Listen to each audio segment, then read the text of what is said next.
कि इस देश में चुनाव तो खत्म होते नहीं, प्रजातंत्र है तब तक के चुनाव जो है जी ऑफ कोर्स, और वो हमारी ताकत है, हमारी ताकत है। तो चुनाव तो होने वाले हैं, लड़ेंगे कैसे?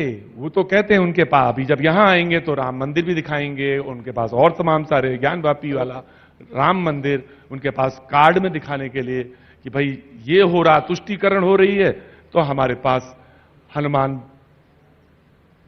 बिल्कुल सही कहा, लेकिन कुछ चीजें और नहीं बताया आपने। वो उनके साथ और भी टीमें आएगी, जिसमें आईटी की टीम है, ईडी की टीम है, डीआरआई की टीम है, सीबीआई की टीम है, और सुनते हैं ईवीएम भी है। नहीं ईवीएम तो आप देखिए, आप जब आप लोकतंत्र में विश्वास करते हैं तो ईवीएम कैसे कह सकते हैं आप? ईवीएम भी है, ऐसा सुनते हैं, वो भी डाउट। लेकिन सच on a very serious note, वो ये इश्यूज हैं जो पूरा देश इस समय देख रहा है और सारे लोग जान रहे हैं, तो कैसे एज अ स्टार कैंपेनर हैं आप पूरी? भाई आज ये मोबाइल सब हैक हो रहा है, आपके फेसबुक हैक हो रहा है, सारी चीज हैक हो रहा है, कोई चीज बचा है? वो भी मशीन है, क्यों नहीं हैक हो सकता है? मैं ईवीएम की बात नहीं कर रहा, तो मैं मुद्दे की बात कर रहा हूं। आप उन मुद्दों से कैसे फाइट करेंगे जिनकी चर्चा पूरे देश भर में हो रही है? वो वहां की चिंता अलग बात है। नहीं, यहां पे तो चुनाव होगा। छत्तीसगढ़ में ये सवाल भारतीय जनता पार्टी से करिए कि ये छत्तीसगढ़ में कांग्रेस की सरकार है, और जो काम किए हैं उसके पास, आपके पास क्या मुद्दे हैं? आपके पास किसानों के लिए कोई मुद्दा नहीं है, आदिवासी के लिए कोई मुद्दा नहीं है, गरीबों के लिए कोई मुद्दा नहीं है, महिलाओं के लिए कोई मुद्दा नहीं है, यहाँ गाय भी उनके मुद्दा नहीं है।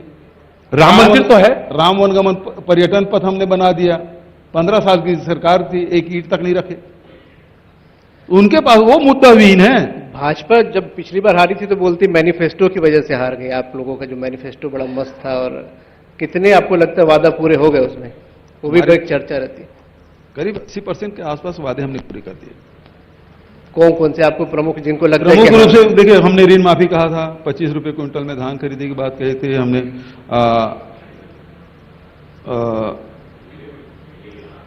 बिजली विभाग की बात कहें, 35 किलो चावल हर परिवार को देने की बात कहें, लघु अनुपज खरीदी 4000 प्रति मानक बोरा की दर से तेंदुपत्ता खरीदी। फिर पूरे देश में पहली बार हुआ कि जो जमीन अधिग्रहण किया गया था उसे वापस करने के बाद वो काम भी हमने किया। तो ऐसे वादे, शहर में भी जो वादे हम लोग किए थे, छोटे भूखंडों की बिक्री में खोलने की बात है, ये सब वादे हमने किए थे, वो सब चीज हमने पूरी किए। उसके अलावा जो काम किए हैं, गोबर खरीदने का वादा हमने नहीं किया था, स्वामी आत्मानंद अंग्रेजी स्कूल की बात हमने नहीं की थी, हमने हाट बाजार क्लिनिक योजना की बात नहीं की थी, मेडिकल मोबाइल यूनिट की बात नहीं की थी। वो सारी चीजें हम कर रहे हैं जो लोगों को मिल रहा है। एक स्टेटमेंट आपने दिया, उत्तर प्रदेश में बुलडोजर का इस्तेमाल घर तोड़ने के लिए किया जाता है, छत्तीसगढ़ में राहुल की जान बचाने के लिए किया जाता है। सही बात है, आप किसी घर तबाह करने के लिए, हम किसी घर बचाने के लिए। आग तो आग है साहब, आप उसके किसी घर का आग लगा दीजिए, किसी घर में उजाला कर लीजिए। बुलडोजर तो बुलडोजर है, वो तो चलेगा। अब वो सवाल इस बात का है कि राहुल साहू की जान उसकी बचा लो उसी बुलडोजर से, या किसी घर को तबाह कर दो, वो तो आपके हाथ में। लेकिन कुछ लोग तो सुप्रीम कोर्ट गए, वहां जवाब हुआ, सुप्रीम कोर्ट ने कुछ नहीं बोला। देखो, इस संविधान ने सारी व्यवस्थाएं की है, कार्यपालिका है, न्यायपालिका है, विधायिका है, सबकी अपनी जिम्मेदारी है, और किसी के क्षेत्र में अतिक्रमण हमको नहीं करना चाहिए। आप कैसे जज बन सकते हैं? कोई विधायक है, मंत्री है, मुख्यमंत्री, वो जज कैसे बन सकता है? फैसले कैसे कर सकता है? वो तो न्यायपालिका करना है, और बिना न्यायपालिका फैसले का आप किसी के मकान कैसे तोड़ देंगे? आप एफआईआर दर्ज कर दीजिए, उसमें कार्रवाई कर दीजिए, और दूसरे सामने में वाले सुनने का अवसर, उसको अपनी बात कहने का अवसर दीजिए। बिना अवसर दिए आप फैसला कर देंगे, ये तो तानाशाही है ना। ये तुष्टीकरण है। आप एक वर्ग तुष्ट कर रहे हैं, उसको अपने तरफ खींचने के लिए। आप किसी, मैं तिवारी के घर को तबाह कर दूं तो शुक्ला जी खुश हो जाएंगे, सिंह साहब खुश हो जाएंगे, इसलिए उसका घर तबाह कर दूंगा। यू आर सेइंग कि ये हिंदू तुष्टीकरण है? बिल्कुल नहीं, तो क्या है? ये हिंदू तुष्टीकरण। हाँ, you are saying that this is Hindu तुष्टीकरण। उदयपुर आप एक, हाँ, उदयपुर में घटना जो हुई थी, उदयपुर के घटना ही पूरा प्रायोजित लग रहा है, क्योंकि जो मरा, जिसकी हत्या हुई, वो भारतीय जनता पार्टी का, जो मारा वो भारतीय जनता पार्टी का, जो उकसाने वाला है वो भारतीय जनता पार्टी का। तो ये प्रायोजित नीति क्या है? मध्य प्रदेश में कमलनाथ जी ने भी कहा ये पत्थरबाजी जो हो रहा है ये पेमेंट सीट वाले हैं, पेड वर्कर है। इसका जवाब नहीं दिया। पूरे देश में ये लोग बंद कराए, छत्तीसगढ़ में बंद कराया उदयपुर की घटना को लेकर, सबने बंद किया दुकानें। वो हत्याएं, बर्बर हत्याएं, ये सभ्य समाज कभी इजाजत नहीं देती इस प्रकार से कोई गलत गिरफ्त के हत्या कर दे। ये सभ्य समाज में बिल्कुल स्वीकार्य नहीं है। लेकिन जब ये पता चलता है कि भारतीय जनता पार्टी कार्यकर्ता है हत्या करने वाला, तो भारतीय जनता पार्टी के लोग चुप क्यों है? वो तो सब जुडिस है, मसला तो सब जुडिस है, तहकीकात। अब सब जुडिस हो गया साहब। भारतीय जनता पार्टी के नेता के साथ फोटो है, उसकी सदस्यता रसीद है, वो सब जुडिस कैसे हो जाएगा?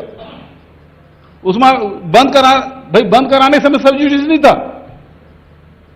रायपुर में जब गली गली घूम के बंद करा रहे थे तब मामला सब जुडिस नहीं था। अब जब उसकी सदस्यता की बात आई तो सब जुडिस हो गया। ये कैसा? वो कहते हैं कि एक पॉपुलर लीडर है, उसके साथ बहुत सारे लोग फोटो खिंचवाते हैं, वो भी खिंचवा सकते हैं। तो मेंबरशिप की रसीद कैसे हो सकता है? वो भी पॉपुलर लीडर की बात।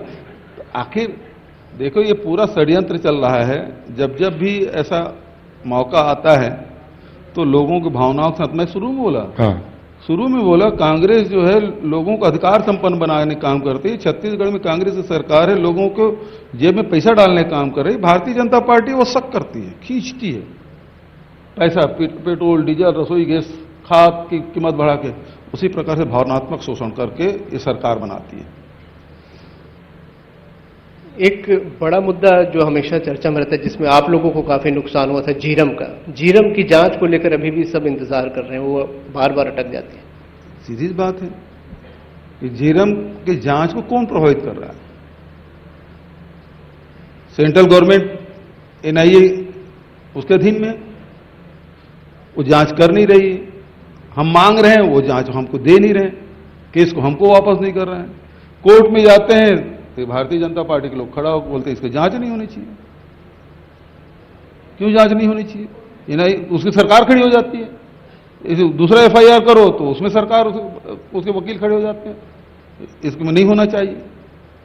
आखिर क्या बात है कि झीरम घाटी में जो हमारे इतने बड़े बड़े नेता शहीद हो गए, जवान शहीद हो गए, हमारे कार्यकर्ता शहीद हो गए, वो तथ्य देश के सामने क्यों नहीं आना चाहिए? क्योंकि पूरी दुनिया में पहली घटना है जिसमें राजनेताओं को नरसंहार हुआ था।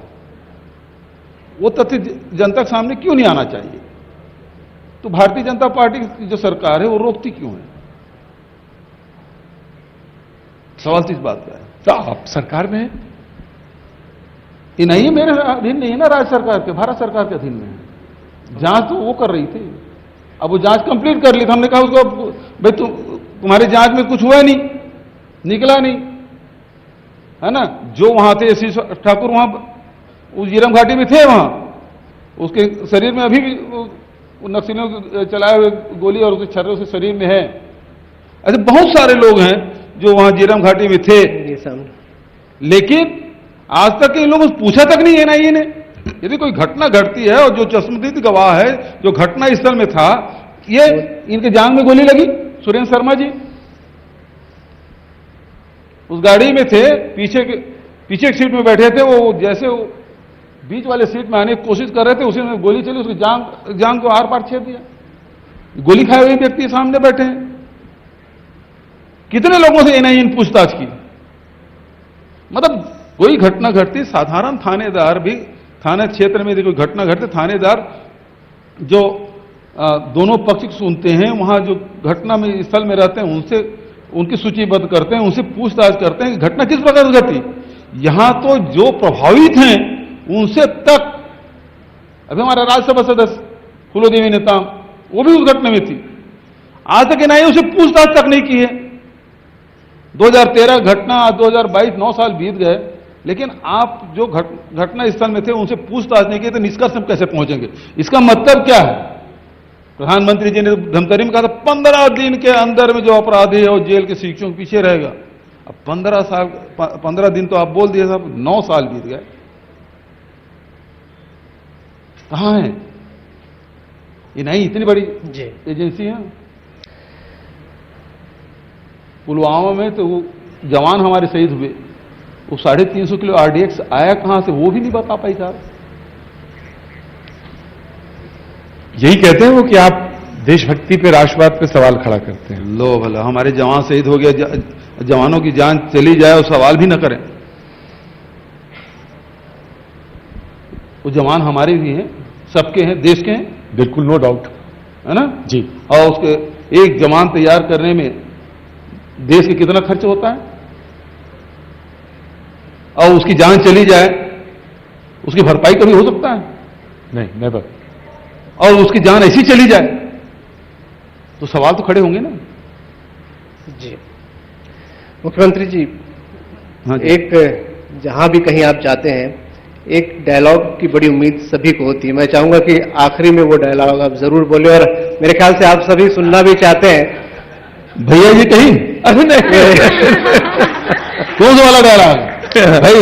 भैया जी कहीं, काका जी कहीं, क्या भैया जी, भैया जी, भैया जी कहीं, भैया जी कहीं। नहीं, आपका डायलॉग सब सुनना चाहते हैं, मैं सुनना चाहता हूं, मैं आना चाहता हूं छत्तीसगढ़ में अगस्त में। आइए, और हफ्ता 2 हफ्ता बिल्कुल आइए, करूंगा। काका अभी जिंदा है।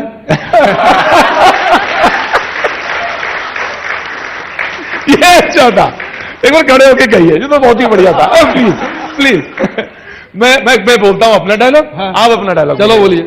तो भैया जी कहीं में मैं आना चाहता हूं, और बहुत जल्द आपके बीच में 20 दिन भैया जी कहीं होगा। काका अभी जिंदा है। Wonderful, thank you so much, बहुत अच्छा लगा sir, thank you so much. मुख्यमंत्री जी से चाहूंगा कि यहाँ धन्यवाद नीचे प्रतीक पधारें। जी।